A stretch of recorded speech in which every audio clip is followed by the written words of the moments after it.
if you were to get an IMG, which is the International Medical Graduate, if you bring them in to replace the nurses, they will do this for $50,000 and they will work 16 hours a day versus the American nurses that are doing so many procedures and charge so much money. Somehow they need to be replaced with these IMG graduates, and they are working for $50,000. I mean, as if it is not enough that the lawyers are being employed from foreign countries at a substantially low rate.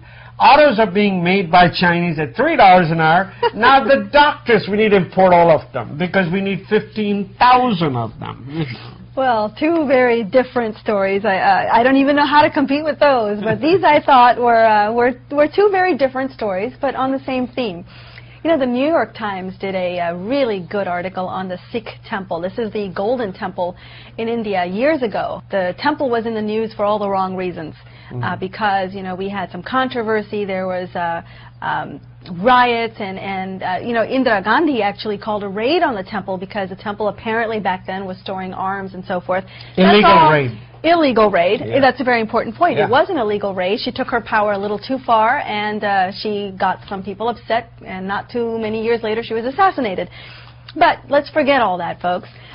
Years later, the Sikh temple has come back to present itself really as a model for the rest of the world for how you can feed anyone and everyone of all faiths. You know, at the end of the day, it is a temple, and the Times did a fabulous article to say that here you have a temple in a poor country, what has been perceived as a poor country, offering, the real name is Gurdwara, but you're right, it can be called a temple. Well, it is, but Gurudwara. They feed over 80,000 people a day that walk through their doors. Did you know that? This is just amazing. They serve over 40,000 plates of food a day. They serve 80,000 people a day. They use over 1,700 pounds of onions and 132 pounds of garlic and 330 pounds of red chilies to make a free meal, a free wholesome vegetarian meal that they serve to anyone that walks through their doors. It doesn't matter. I've been there and I've eaten it. You know, I must say that. Of course, Gurdwaras, you know, one of the good things about Sikh Gurdwaras when you go there is because they serve you lunch called langar. By the way, folks, when I came in this country, I was single. And the best meal I used to go for was on a Sunday to a Gurdwara to have that lunch. So I can see lots of people loving it. And this is not a new phenomenon. This community kitchen idea has been around in Sikhism since the 16th century.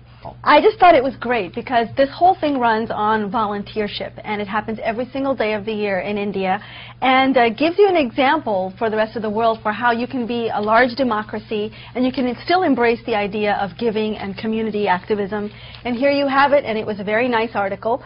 You know, I'm from the state of Rajasthan, India, and Rajasthan actually has a population of Marwadis who are quite rich and well-to-do. Business people. They're business people. Yeah. Well, as a result of the rich getting richer, there's a growing number of Indians who are holidaying abroad, particularly from the state of Rajasthan, and some 10.8 million of them vacationed overseas last year. But here's what separates the Marwadis from everybody else.